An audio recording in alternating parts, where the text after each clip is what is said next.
The Flatiron Building in New York has defied the odds, standing tall as a cake slice-shaped landmark since 1902. It has survived despite being barely 22 floors tall in a sea of towering skyscrapers. It's more than just a structure, it's a peculiarity that has persisted as New York's funny duck. What has made New York's strangest tower so captivating to photographers, tourists, and directors for decades? So why is the Flatiron Building currently vacant and poised for auction? Get ready for an intriguing adventure to New York's strangest tower. This video will whisk you away on a journey through the fascinating and mysterious history of the Flatiron Building. The name Flatiron finds its roots in the distinctive triangular shape of the building, reminiscent of a cast iron clothes iron. The unconventional triangular shape has captured the discerning eyes of directors for decades. Please pause the video and explore the depths of your cinematic memory. Have you ever seen this famous Flatiron Building on the big screen? Recall the scenes where it played a captivating role, similar to that of a chameleon effortlessly blending into the diverse palette of cinematic masterpieces. The Flatiron Building is the backdrop, not only for Spider-Man 1 and 2, but also for a web of other cinematic masterpieces.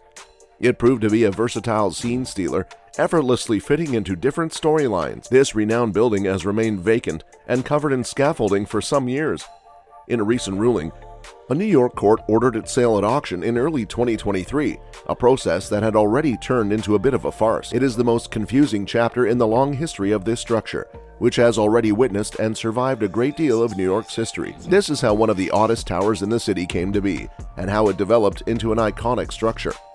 The present discussions for its sale fan the flames of curiosity, destined to set ablaze its fame, casting its light even brighter across the cityscape. Amidst Manhattan's unmistakable grid street layout, the intersection of Broadway and Fifth Avenue births an intriguingly awkward plot of land.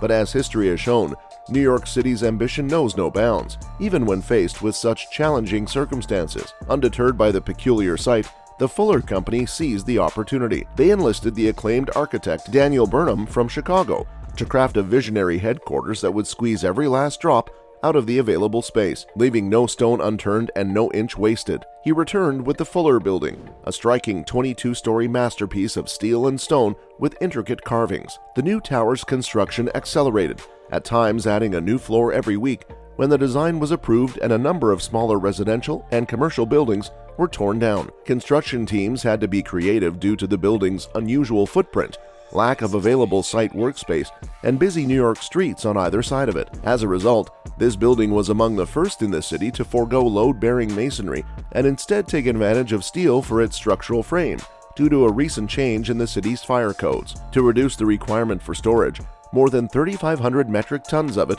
were manufactured in Pennsylvania and lowered into place practically immediately after arrival. What is the secret behind this iconic structure that defies architectural norms and captivates the gaze of passers-by? The intricate terracotta and limestone stonework of the structure was only used to cover and infill the structural steelwork. It supports the tower's weight and closely follows the steel frame upward.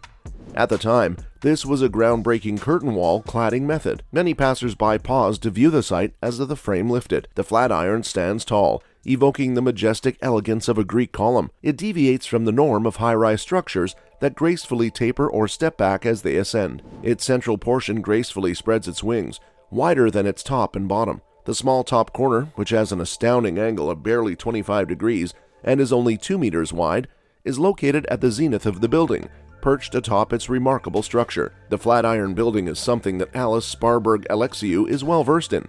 She even wrote an entire book about it. Alice Sparberg Alexiou is a journalist and second-generation New Yorker. All of it is based on Beaux Art design from the past, which originated in Paris according to Alexiou. Engineers meticulously scrutinized the building's aerodynamics, as its acute angles and the wide open streets descending towards it posed unique challenges. However, gusts from the north would split along the building's sides, giving passers-by a whimsical windy sensation. Unsurprisingly, the internal configuration led to some odd design choices as well. Like a puzzle with irregular pieces, the small office rooms occasionally presented a challenge to furnish. Water pressure-driven lifts in the Fuller Building were notorious for their sluggishness and periodically springing leaks that caused floods. Even so, it was preferable to the alternative, which demanded climbing a Herculean 22-story stairway to get to the top floor. Embracing the timeless adage, necessity is the mother of invention, the engineers of the Flatiron Building faced challenges head-on and crafted solutions with meticulous precision. There weren't exactly exuberant celebrations when it was finished in 1902. In fact, the unique building drew attention and earned the moniker Burnham's Folly. The 121 years since the building's completion have mostly dispelled the doubters, despite the fact that it was only sold at auction for a meager $100,000 during the Great Depression. It has housed a range of businesses and retail tenants over the years. It was given formal city landmark status back in 1966, a unique designation that requires a government commission's prior approval for any remodeling, construction, or demolition activity.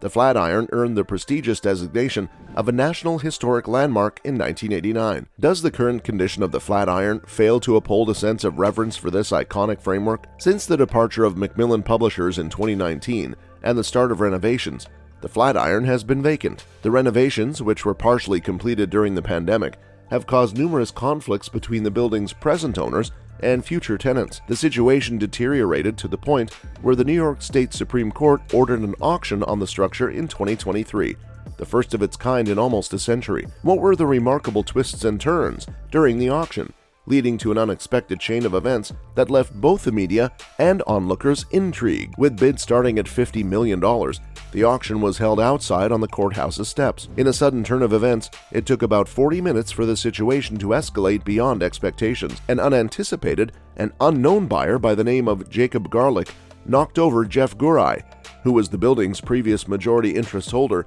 with a $190 million offer. This was a surprise turn of events, considering that the building's worth reportedly dropped following the epidemic, and that it required more than $100 million in upgrades. But the story doesn't end there. Garlick vanished in yet another odd turn.